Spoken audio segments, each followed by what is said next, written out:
Good evening प्यारे बच्चे। राधे राधे। आशा है कि आप सभी स्वस्थ मस्त तथा जबरदस्त होंगे। आज का टॉपिक है लेंस द्वारा आवर्धन।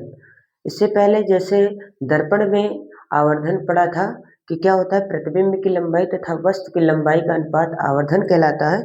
उसी प्रकार हम सीखने वाले हैं लेंस में लेंस का आवर्धन किसे कहते हैं। तो एक लेंस बना लेते हैं, चाहे आप उत्तल बना लें और चाहे आप उत्तल बना लें, चाहे आप अवतल बना लें। तो इस प्रकार से मैंने एक उत्तल लेंस बना रखा है जिसके बाहरी पृष्ठ पतले तथा आंतरिक पृष्ठ क्या होंगे, मोटे होंगे। और ये लेंस का प्रकाशीय केंद्र O है।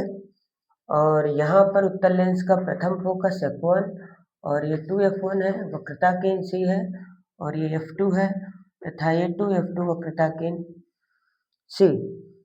जब हम इस पर कोई एक आपतित जब हम इस पर एक वस्तु रखते हैं, यानी वस्तु मान लेते हैं 2F1 पर है, कहीं भी आप रखकर इसे आप बना सकते हैं। तो क्योंकि उत्तल लेंस की 6 स्थितियां हैं, तो 6 स्थिति में से कोई आप बना सकते हैं एक। तो मान लेते हैं एक वस्तु रखी है और जब प्रकाश की किरण लेंस पर पड़ेगी तो लेंस में अपवर्तन के पश्चात द्वितीय फोकस से होकर जाएगी। जब हम एक अन्य प्रकाश की किरण प्रकाशीय केंद्र O से निकालेंगे तो वो सीधे मार्ग से निकल जाएगी, जिस यानी बिना विचलित हुए सीधे मार्ग में निकल जाती है। जहाँ एक दूसरे को इंटरसेप्ट करते हैं वहीं पर क्या बनता है, प्रतिबिंब बनता है। यहाँ अगर वस्तु A और B है तो इस वस्तु का प्रतिबिंब A डैश B पर बनेगा और O भी किस पर बनेगा, वस्तु अगर 2F1 पर रखी है तो प्रतिबिंब बनेगा 2F2 पर। तो हम मान सकते हैं कि लेंस से प्रतिबिंब की जो दूरी है वो V है तथा लेंस से जो वस्तु की दूरी है वो क्या है, U है। तो इस प्रकार से हम चित्र का निर्माण कर सकते हैं। तो लेंस का आवर्धन किसे कहते हैं, लेंस का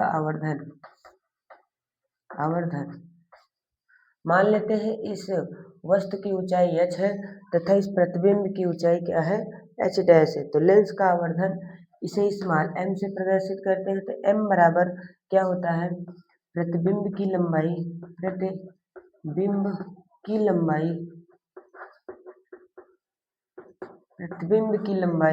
बटे में क्या होता है, वस्तु की लंबाई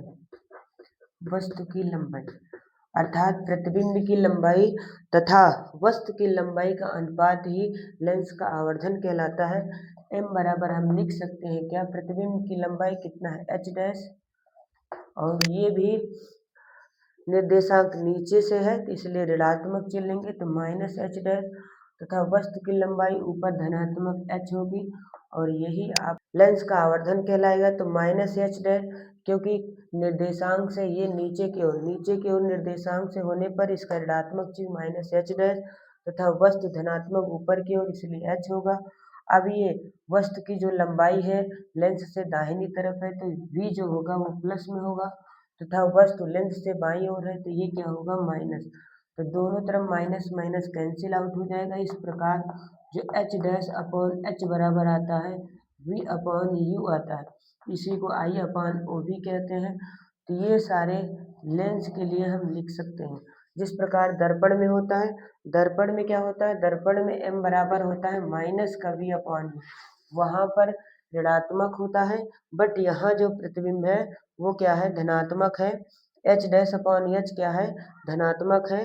तो इसे ही लेंस का आवर्धन कहते हैं।